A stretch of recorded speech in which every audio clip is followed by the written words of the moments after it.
लेकिन ये राजदीप सरदेसाई जैसे पत्रकार झूठ क्यों फैलाते हैं? लेकिन राष्ट्रपति भवन की इस पत्र लिखने से और प्रेस सचिव की कार्रवाई से इतना तय है कि अब ये जो राजदीप सरदेसाई है इसकी मुश्किलें बढ़ने वाली हैं। नमस्कार, मैं हूं पवन त्यागी। कुख्यात पत्रकार राजदीप सरदेसाई के खिलाफ अब राष्ट्रपति भवन से भी सख्त कार्रवाई की गई है।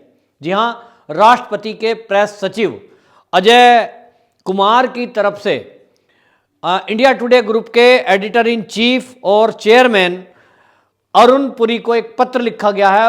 पत्र में उन्होंने लिखा है कि आपका एक पत्रकार राजदीप सरदेसाई अक्सर झूठ फैलाता है, लेकिन इस झूठ में राष्ट्रपति भवन को भी शामिल कर लिया गया है, जो कि बहुत ही आपत्तिजनक है और बहुत ही शर्मनाक है।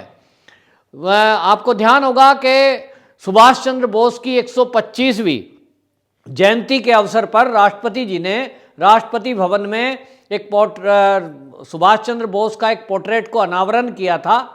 तो राजदीप सरदेसाई ने उस पोर्ट्रेट को लेकर के एक अफवाह फैलाई और कहा कि ये सुभाष चंद्र बोस का फोटो नहीं है, उनका चेहरा नहीं है, ये तो जो है सुभाष चंद्र बोस के ऊपर जो फिल्म बन रही है उसमें जो एक्टर का रोल कर रहा है, जो सुभाष चंद्र बोस की एक्टिंग निभा रहा है, ऐसा प्रसन्नजीत चटर्जी, उसकी फोटो का अनावरण कर दिया है। और उसको ट्वीट करते हुए दोनों फोटो बराबर बराबर लगाई थी कि वो एक्टर जो था एक्टिंग कर रहा है प्रसन्नजीत चटर्जी, और दूसरी तरफ वो पोर्ट्रेट जिसमें राष्ट्रपति भवन में राष्ट्रपति जी ने उसका अनावरण किया था। अब इस झूठ पर राष्ट्रपति भवन ने सख्त एक्शन लिया है और अरुण पुरी को लिखा है कि आपका ये पत्रकार लगातार गलतियां कर रहा है, लगातार झूठ प्रसारित कर रहा है, जिसमें राष्ट्रपति भवन को भी शामिल किया गया है। अब इनके खिलाफ आप एक्शन लीजिए, क्योंकि इन्होंने ट्वीट तो डिलीट कर दिया आपत्ति उठाने के बाद, लेकिन अभी तक माफी नहीं मांगी। इस पर इंडिया टुडे ग्रुप ने सफाई देते हुए बताया है कि हमने उसको 2 हफ्ते के लिए ऑफ एयर कर दिया है और साहब 1 महीने की सैलरी काटी है और इस पर उन्होंने इस्तीफा दे दिया है।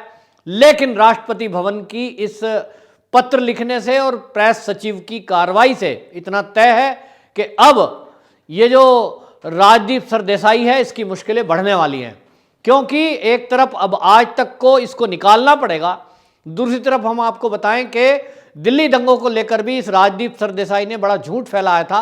26 जनवरी को जिस समय पूरी दिल्ली हिंसा की आग में जल रही थी, किसान आंदोलन के नाम पर कुछ गुंडा तत्व पूरी दिल्ली में आक्रमण कर रहे थे और पुलिसकर्मियों को घायल कर रहे थे, उसी समय एक उपद्रवी वो ट्रैक्टर के पलटने से खुद के ट्रैक्टर के नीचे आकर उसकी मौत हो गई थी।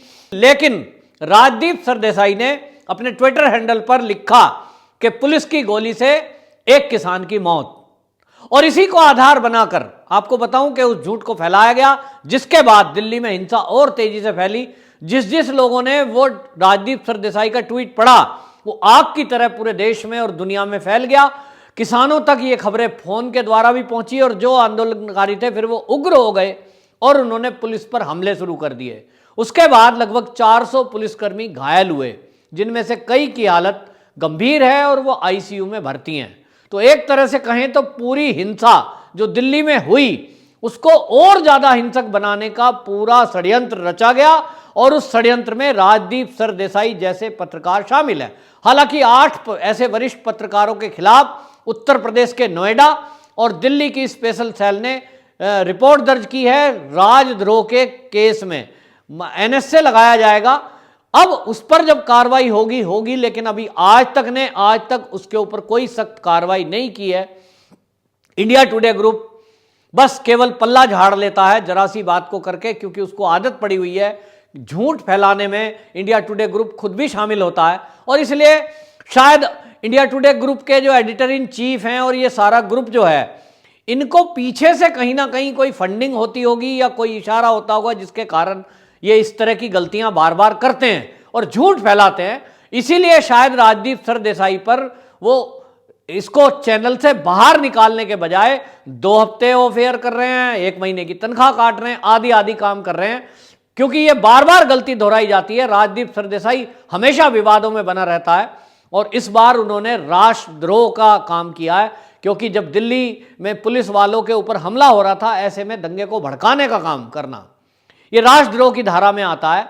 एक भी बार उन्होंने किसी के बारे में यह नहीं लिखा, जो लोग पुलिस पर हमला कर रहे थे उसके बारे में कुछ नहीं बोला और झूठ फैलाया। इसी तरह का काम द वायर ने किया। द वायर ने भी इस झूठ को आगे फैलाया और इस तरह के बहुत सारे पत्रकार जो लुटियन जोन के पत्रकार हैं वो इस झूठ को फैला रहे हैं कि जो किसान मरा है वो ट्रैक्टर पलटने से नहीं, गोली से मरा है।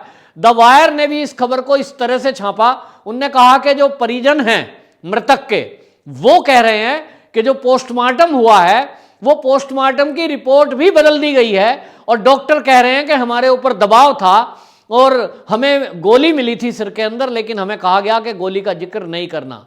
जबकि इसका खंडन डीएम रामपुर ने किया है और डीएम रामपुर ने बाकायदा प्रेस विज्ञप्ति जारी की है और वो पत्र भी जारी किया है जो हॉस्पिटल के सीएमओ के द्वारा, और जो टीम थी जिन्होंने पोस्टमार्टम किया उन्होंने पूरी अपनी रिपोर्ट लिखी है और उन्होंने कहा कि हमने कोई भी वक्तव्य नहीं दिया, ना हमने कोई प्रेस नोट जारी किया और ना इस तरह की बात हमने की किसी से, ना परिजनों से की है कि इसके अंदर सर में गोली मिली थी।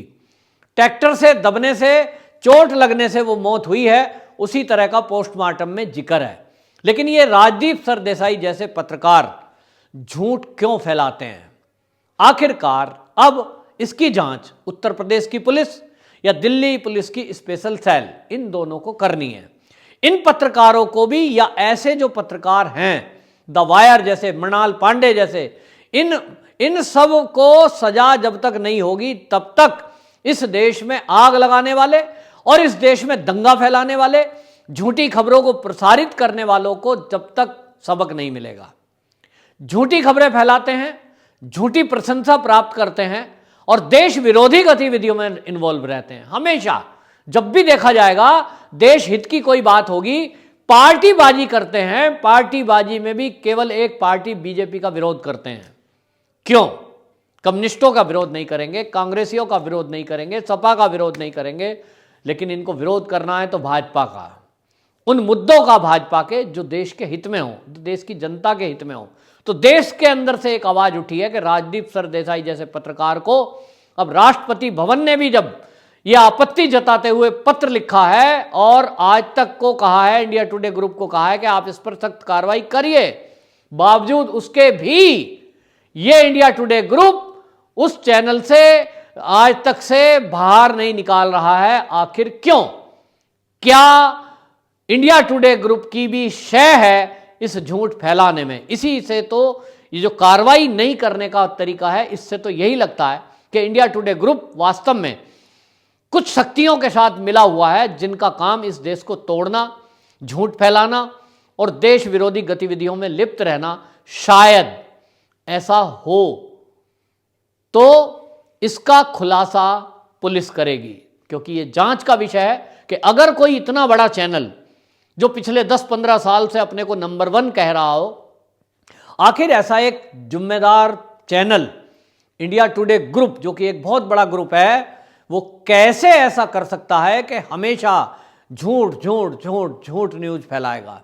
और राजदीप सरदेसाई जो विवादों में रहता है, जो झूठ फैलाने में माहिर है, ये ऐसे व्यक्ति को अपने चैनल में क्यों रखा हुआ है? क्या इंडिया टुडे ग्रुप ये झूठ का खंडन करेगा? क्या वो ये खबरें चलाएगा कि हमारे चैनल पर जुड़े हुए पत्रकारों ने झूठ चलाया, इसके लिए हम माफ़ी मांगते हैं? यदि ये सार्वजनिक माफ़ी नहीं मांगते हैं, हालांकि कई बार इंडिया टुडे ग्रुप और आज तक ने माफ़ी भी मांगी है अपने झूठ को लेकर, लेकिन वो तब तक उस माफ़ी को नहीं मांगते जब तक कि उनका झूठ पूरे दुनिया में फैल ना जाए।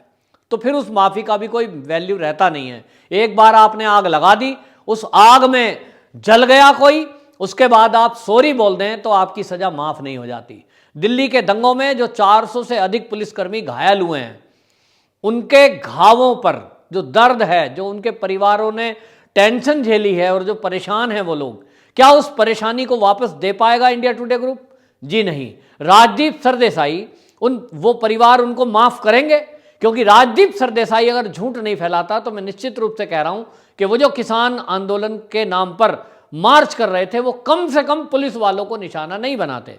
अचानक जो आंदोलन उग्र हुआ उसका एक कारण यह है कि वो ट्रैक्टर से स्टंट करते हुए पलटी मार जाता है ट्रैक्टर, और व्यक्ति ट्रैक्टर के नीचे सर आकर कुचला जाता है और वो मर जाता है। लेकिन राजदीप सरदेसाई ने जो झूठ फैलाया उसके कारण उग्र हो गया आंदोलन, और उग्रता में पूरे पुलिस कर्मियों को टारगेट किया गया जहां जिसको मौका मिला।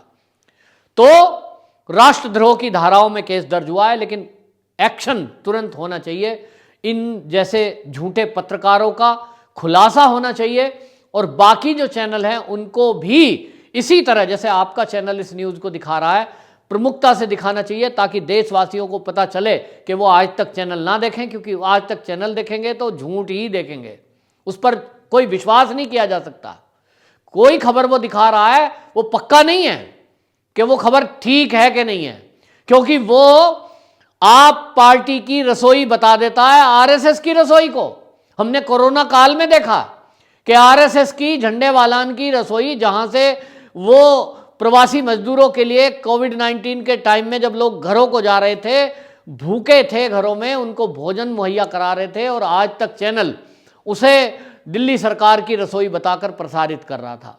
तो पूरी टीम मिली हुई है, चैनल का पूरा ग्रुप मिला हुआ है, और वो झूठ फैलाता है। और ये बदनाम है इस बात के लिए कि जो राजनीतिक दल उसको पैसे दे देता है वो उसी का झूठ चलाता है।